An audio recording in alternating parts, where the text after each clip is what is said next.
Some things just go together. Wine and cheese, flowers in springtime, and yes, books and bottles. We pair your favorite author with your favorite drink. Your host of Books and Bottles, Vanita Johnson.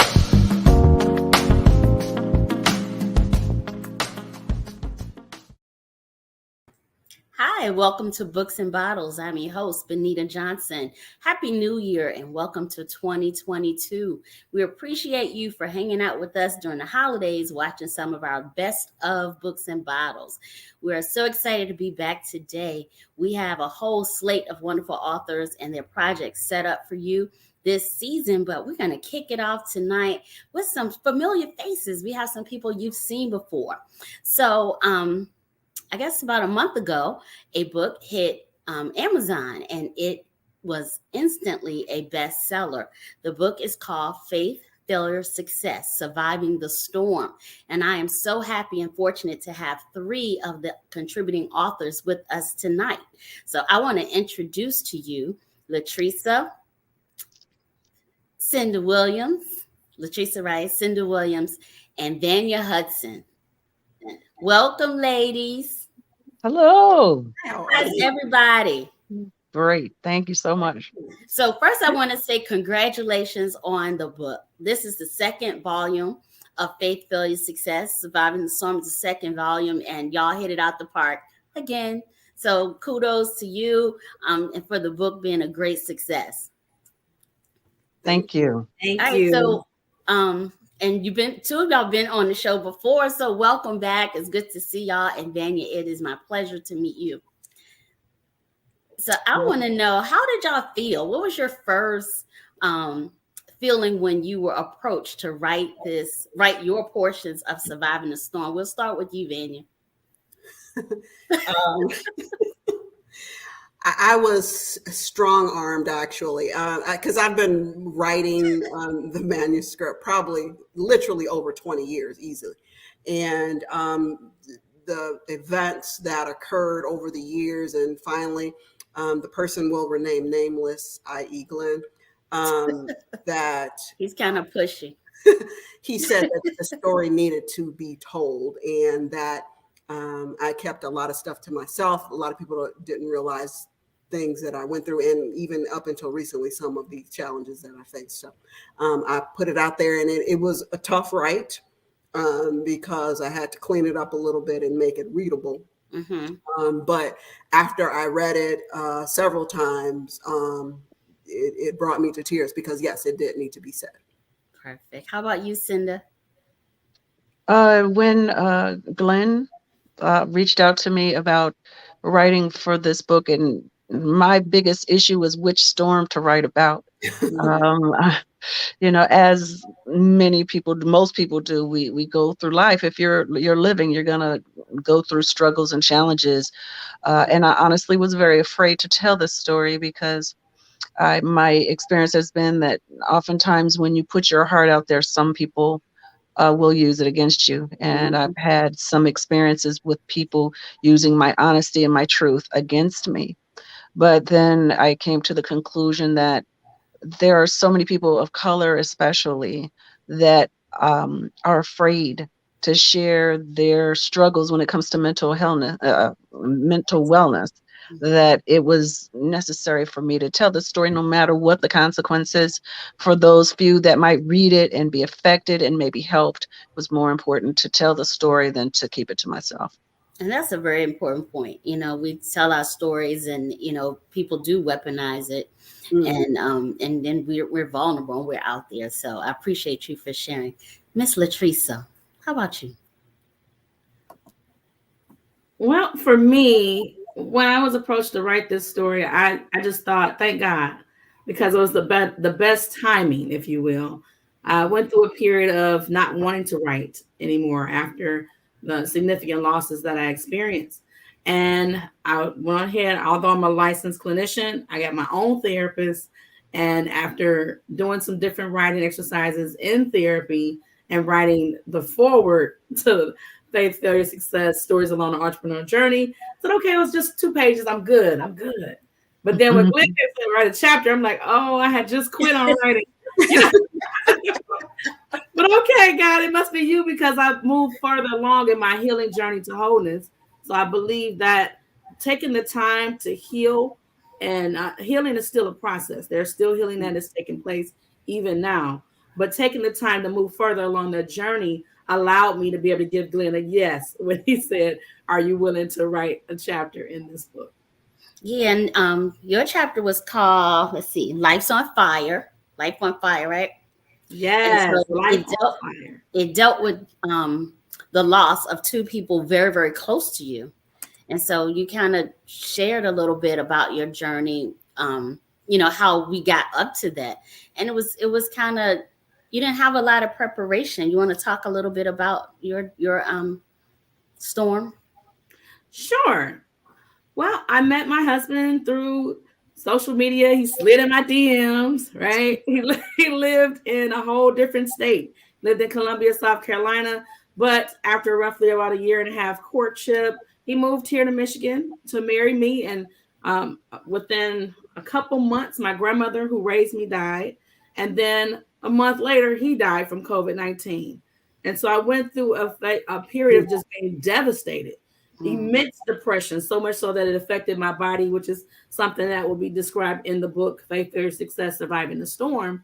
But it was really hard. I felt like my life was on fire. And when we think of fire, a lot of times we tell youth, don't touch it, right? Don't touch it. Yeah. But what do you do when you're in the middle of it? When you feel like everything that you knew is just burning up right in front of you? How do you go through that type of storm? So in my chapter, Life on Fire, I'm describing how God helped me to get through that type of storm and what's going on the other side.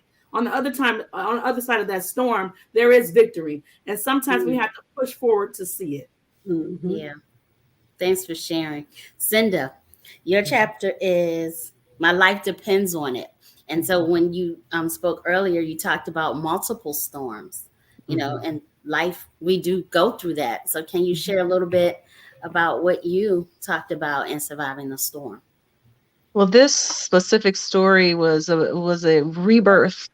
Some people might call it a mental breakdown, but for me, it was a rebirth because I'd been carrying trauma with me since very young age. When I was a baby, the trauma of listening to my parents fighting and arguing, and the fear. I lived with night terrors my whole life, because in the middle of the night my father would come home and it would always turn into a row with my parents, and so all of these things built up in me. And I'd gotten therapy before, which helped me tremendously for some of the sexual abuse and trauma that I'd experienced, but there were still things I needed to work through. So when this occurred, I called it a perfect storm. So it was perfect for the book. My health was an issue. I was going through a divorce. I was being stalked by a horrific stalker that's still with me. I had all these things happening at once, and it just broke me down because I never would stop. I would never stop, no matter what circumstances. I never stopped working because you mentioned being like a workaholic, or being accused of being a workaholic. Yeah, definitely a workaholic, never stopped. And that's in every area of my life, being a mother, taking care of my parents, trying to be proactive in my family's lives, and then all my friends, being everybody's therapist, even though I'm not a therapist, all these things. And it just culminated into one perfect storm that sat me down in a hospital for several weeks and made me stop. First, I did die. I flatlined, and because of my blood pressure just reached a point of no return. And then once I came out of that, came back into my body, then I went through the whole healing in a mental hospital. So completely changed my life. I literally experienced it. Oh, I lost my light. I experienced that thing with when you die, your life flashes before you. You understand everything. You know who you've hurt. You know who's hurt you. You know why, the patterns. I experienced all of that. And so when I came back out of this, I was a completely new person. And so as difficult as it was, and it took me a couple of years to fully recover, I came out a brand new person, and I like me. So Good. it was beautiful. We like you too. Thank So, Vanya, Yes. I'm a product, the Yes. journey, 1967 through the present. Mm-hmm. Tell us about your storm. My storms are collaborative. And 1967 is the year I was born. So this year I'm 55 years old in April. And because I've gone through so much, I thought it was apropos to say to the present, because as you read through the stories up until this past summer, I've gone through everything from, selecting the wrong spouses, plural, and suffering mental and, physical abuse from all three of them, sexual abuse myself, the traumatic car accident that nearly took my life in 91. I'm not supposed to be sitting here looking even remotely the way that I look right now, because I flatlined as well. They gave me last rites. I was totally brain dead. And the reconstructive surgery that was needed to put my face back together was a God-given miracle from the emergency room staff at Christ Hospital. They told me I'd never walk again. I would be basically a vegetable. And God had a bigger plan for me. So do I still have problems? Yeah, because I don't pick up as quick as I used to or whatever, but I am truly determined. And that's why I switched my career from corporate marketing. I made really good money in corporate marketing. But I am a product to help those that have chronic illnesses and disabilities, because that team at the hospital that day saved my life and took the time to help me rehabilitate as well. So that's what I do. And one of my specialties is working with cancer patients, because most of them think it's the end of the road, but it is not. You can, if you've got the right people behind you, you can live a full, active life with your family. So and then of course suffering 3 cancer scares myself. So it's been something, just one thing after another. So I tell everybody I keep getting knocked down, and I just dust my knees off, the good knee and the bad knee, and keep on pushing. So the cliche, what doesn't kill you makes you stronger. Mm-hmm. Do y'all feel like, everything that you went through, because, the storms weren't just one thing. I mean, we all had some traumatic things that happened throughout our lives. Do you feel like, those things kind of build you up and prepared you for the storms that came after? Absolutely. I had a friend of mine, actually my very first boyfriend, who I've maintained a cordial friendship with over the years. And we stopped being together in college. I was a senior, and I hadn't talked to him for many years. And I reconnected, and we were talking, and he was like, "My goodness, have you written a story?" I was like, "Well, what do you mean by that?" He said, all the things that you have survived and gone through have given you such a great testimony and a story to help others. And because his belief system is that we attract these things for our growth and for God uses all of these things. And I agree with that. I wouldn't wish some of these difficulties on my worst enemy.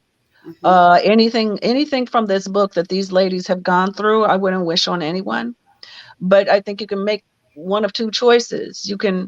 One of 3 choices. One is you can just become bitter and hateful and live a very sad life, or you could just sit in it and never heal and just be a hermit.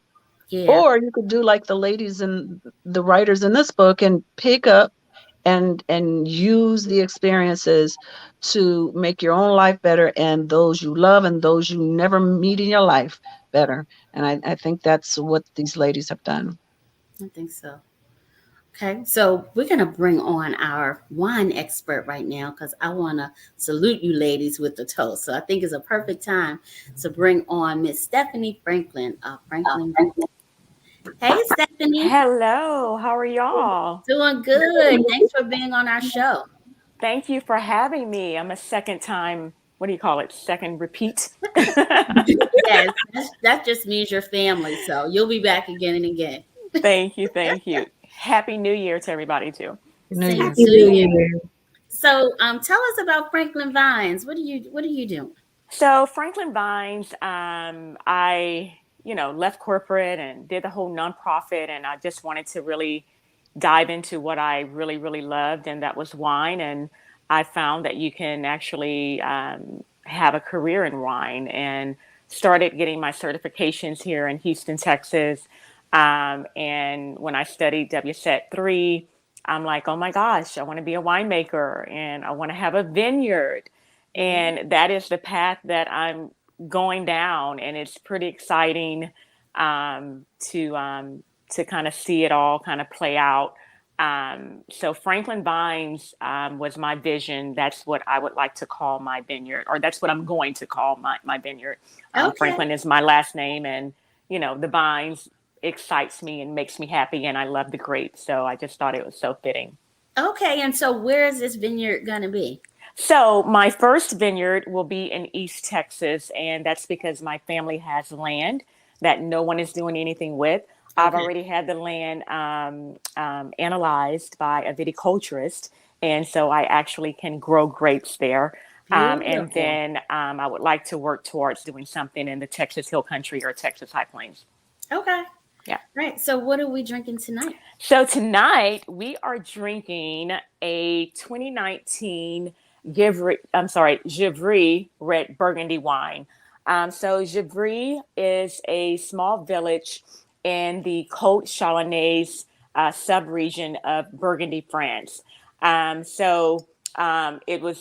a very young and expressive wine, and I thought it'd be a great way to kick off the new year. So let's go ahead and dive into it. So the color is almost a deep ruby, almost a crimson color with a little bit of the purple hues. On the nose, you get blackberry, you get some strawberry as well as vanilla. And on the palate, you're going to get some raspberry, some tart cherry, and as well as some oak. This is a very dry wine. It's a medium-bodied wine, medium tannins, medium acidity, and it's very smooth on the finish. A little bit about the grapes. They were 100% destemmed. The grapes were 100% hand harvested. The wine aged about 75% in still tanks and 25% in oak barrels, and it aged for a total of 8 months. So I didn't just pull out a wine just because I'm doing the show. I put some thought into it. I'm like, we all are starting fresh, a new year. Yes. And I thought about this wine. It is a young wine. It has a lot to say on the nose, and it has a lot to say on the palate. So it's very expressive. So that's why I chose this one. Oh, okay. Yeah. So for all of our viewers are not wine experts. So you said a red Burgundy. Yes. What does that mean to folks who don't know? So yes. So this is a red wine, and it was made in Burgundy, France. This wine was made with 100% Pinot Noir grapes. So Burgundy is a region in France. So I'll tell you my first wine story real quick. So I opened my first store in 2005, and I didn't know anything about wine. I just knew I liked wine and I drank a lot of it.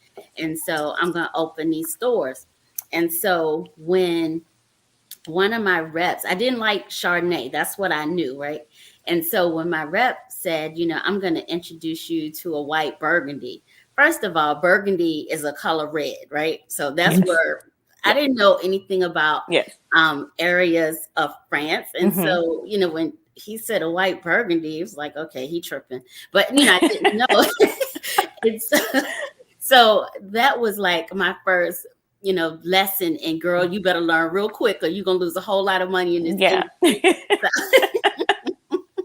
I love that. I know. And then during, my free time, I love to have wine tastings, just to teach a little bit about wine 101, because I know wine can seem a little stuffy, a little intimidating. And I have a lot of people who are always asking me questions, and I'm like, okay, well, why don't I do like some wine tastings, just to educate, about the basics of wine, so they won't seem so, scary to them. So. Yeah. Perfect. So do you do any of these tastings virtually? A lot of I do. Still aren't going out. Okay. I do. Yes. That's beautiful. Yeah. All right. So how can our folks keep up with you? How do we find Miss Stephanie? Yes. So I am on Facebook under Stephanie Franklin. I will soon have another page under Franklin Vines on Facebook, but I do the majority of my posting on Instagram, which is Franklin_Vines. And I also have a website, which is franklinvineshtx.com. Okay. Thank you. You're welcome to hang out with us a little while, but I wanted to toast to the ladies Absolutely. for kudos on the book, debuting at number 3 on Amazon. Kudos. Climbing. So cheers, ladies. Cheers. Awesome. So feel free to hang out. I would love to. With the back to the authors, one of the common things that, when I read the whole book, so I read other folks' entries as well. And, the common theme, was faith. And so when you're going through these storms, how did you just still kind of go back to what, we were taught? Y'all were very faithful ladies and know that, the storm doesn't last always. These are all cliches that I was hearing in church, but sometimes when you're in it, I can imagine that it's hard, to focus back on that. So how did you manage to will yourselves to fall back on, as grandma would say, trouble don't last always? I took a lot of it back to growing up in the church. Even though I was baptized early, I was a rebel by the time I was in high school, and church wasn't nothing basically, and went through college acting a fool and everything as well. But I always kept scripture close by with me, and it always managed to get me through whatever I was going through. And when I tell people that Hebrews 11 is a faith chapter, it truly is a faith chapter. And it will calm you, it calmed me. And it just, many people don't know how to sit down and take take a step back and listen to God. Everybody's always constantly moving, trying to figure out something, but you got to learn how to be still. And he never said it was going to be easy, but he said, if you do continue to have faith in me, you will reap the reward. So that's what I've managed to do over the years. And I don't, you spoke about bitterness and regret and everything. I am not bitter. I'm not regretful. It has taught me to be a much stronger person and a kinder person to others as well, because if I didn't have it, I'd be another statistic. Yeah, absolutely. Anybody else want to answer that? Sure, I'll answer that. For me, my faith was shaken. I would describe it as being very rocky, because in my mind, I couldn't believe that I was going through what I was going through. I'm like, God, how do you love me and yet put me through this type of pain all at the same time? And so I went through a period of being angry with God. I would listen to the devotionals. I might listen to the scriptures. I didn't want to get out of bed. I had the blackout curtains, and if somebody moved the curtain, I was upset. So I was going through that whole phase. And then the thing that helped me to get back into rightful position, if you will, is reminding myself that God is a parent. And sometimes we get angry with our parents and we don't know what they know. Like when you think about being a child and your parent tells you you can't go spend the night at somebody's house, right, and you're angry with that parent because you really want to go spend the night. What a parent may know that at that house, maybe it was just shot up the last week. but they don't have to tell you everything they know. Their responsibility is to protect you. So my mind went, okay, it's okay for me. God can handle my emotions. I'm angry with him, and he knows that he can handle my emotions. So I'm gonna just talk to him how I'm feeling right now, and then move from there to forgiving. I had to forgive myself. I had to forgive God, if you will, because we had to forgive our parents for the things that we didn't hear answers to, that we wanted answers to. But we have to trust. I had to get to the place where I said, okay, God, I trust that you have something better, So I had to go through that whole range of emotions in order to get back to my rightful position in God. Wow. Thank you for that. Something just fell in my spirit as y'all were talking. And so I'm just going to say, I'm going to be the first person to buy tickets to the Faith, Value, Success, Surviving the Storm tour, because I feel like you ladies need to, go on the road and like speak to folks, everybody don't read. Y'all need to go and speak to folks, because, these stories are healing and they're inspirational, and they do help others look at their lives and see what it is, what your stories are very reflective and how they can heal from it and move forward. Mm-hmm. I'm putting that out in the universe, and I know our boss Glenn is listening. So see y'all on tour. You have no idea whose life you're changing. Having done the other book, I had been blessed over the years for people to reach out and say, I thought I was alone, all of that. And so, like you said, people don't read. So I think it is important that we do shows like this and hopefully get out there and talk to people directly, because so many people feel like they're alone. And for me, I know it's surviving the traumas over the years that let me know that I'm going to survive this. Because everything that happens, I survive and I get through. And I think people forget. Yeah. They forget that you made it this far, especially when they're still young, when they're young ladies and gentlemen, and they just feel like life is too much because they haven't lived enough life to know that this is temporary. Right. And sometimes as a young person, we feel like nobody else has gone through this before. This is my unique struggle, and that's just not true.